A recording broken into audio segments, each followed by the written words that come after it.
सभी लोगों को नमस्कार, प्रणाम पहला।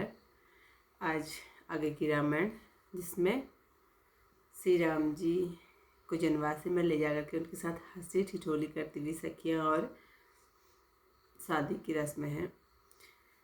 विधाता ने जगत की जैसी मर्यादा बांधी, उसी के अनुसार राजा, रंक, यति, सती आदि सभी व्यवहार करते हैं।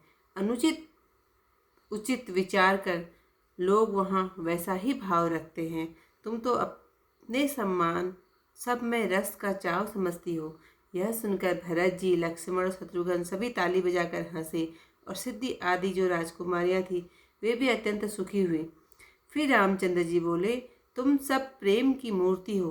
तुम्हारी सूरत पर बलिहारी सिद्धि और तुम सब राजकुमारी मुझे प्राणों से भी अधिक प्यारी हो। हे प्यारी, तुम्हारे मन में जो अभिलाषा है सो सब मैं आज पूरी करूँगा। हे लाडली, लोक की लाज बचाकर मैं तुमसे अलग नहीं होऊंगा, अर्थात लोक लाज तो बचानी ही पड़ेगी। हे सांवरी, सब प्रकार से तुम्हारे और तुम हमारी हो। हे कुमारी, हमारा वचन सत्य मानो। श्री रघुनंदन जी के वचन सुनकर सबके हृदय पट खुल गए और सब स्त्रियों के हृदय में प्रेम बढ़ा और तनिक भी होश नहीं रहा। फिर धीरज धरकर भली भांति हाथ जोड़कर सिद्धि आदि सब राजकुमारियां और सखियां अत्यंत कोमल वाणी से बोली, हे रामचंद्र जी, हमारे धन्य भाग्य हैं, हमसे बड़ा कोई नहीं। हम संसार सागर में डूबी जाती थी, सो अपने बाँह पकड़कर रख लिया।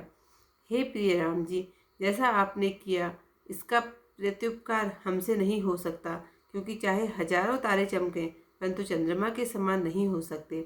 हमारे कर्मों के अनुसार विधाता हमें जिस जिस योनि में जन्म दे वहाँ हे रसिक राय रघुनंदन, हमको आप ही स्नेही मिले। चाहे विधाता हमें अनेक प्रकार के दुख दे या पल पल में हमारा शरीर छूटे, पर हे लाडले, हमारा आपका प्रेम कभी न छूटे। अंतर्यामी श्री रामचंद्र जी ने उनकी यह करुणा रस से सनी हुई वाणी सुनकर कोमल वचन कहकर सब राजकुमारियों का सम्मान किया। फिर सबसे विदा मांगकर श्री रामचंद्र जी भाइयों सहित चले, मानो सिद्धि के महल से छवि से पूर्ण 4 चंद्रमा निकले हों।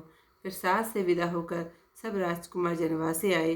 राजकुमार जनकपुर में प्रतिक्षण परम आनंदोल्लास बढ़ता है।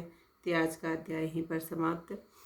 चौपाइयाँ क्या हैं? ये एक छोटे छोटे दोहे टाइप के हैं। अनुचित उचित विचारी लोग सब तस राखत भावा, तुम तो अपने कस जानत हो सब ही के रस चावा। यह सुनी भरत लखन रिपुसूदन हसे सकल ते तारी, सिद्धि आदि सब राजकुमारी ते अति भई सुखारी।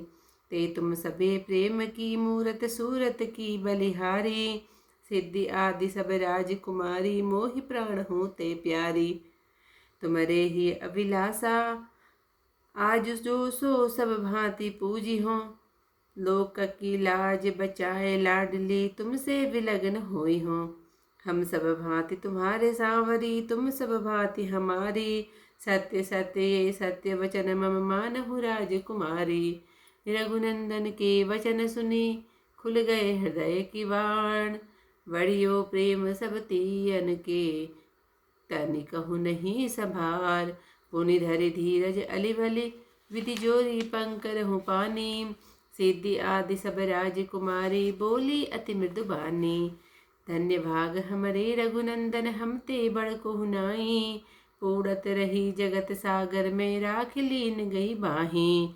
प्रति उपकार होत नहीं हम ते, जस तुम कीन हूँ प्यारे, चंद्र समान होय नहीं कबहूँ जुरहि हजारन तारे।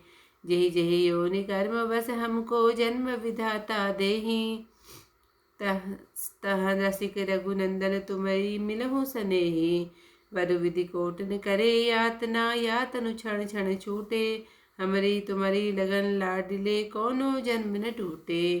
सुनि बानी करना रस सानी, रघुवर अंतर जानी, सन्मान्यो सब राजकुमारिन कही कही कोमल वानी। सब सो विदा मांगी रघुनंदन, अनुज सहित पगुधारे, निकसे मानव सिद्धि महल ते चारु चंद्र छवि वारे। विदा सासुते होय पुनि आए सविर निवास, बढ़त छिनहि छिन जनकपुर, आनंद परम हुलास सियावर रामचंद्र पद जय शरणम। शंकर हरि ओम जय जय सिया राम। मंगल भवन अमंगल हारी उमा सहित जहि जपत मुरारी। जी, आज का अध्याय यहीं पर समाप्त करती हूँ। कल को नए अध्याय नई चौपाइयों के साथ आपके सामने प्रस्तुत होंगे। धन्यवाद।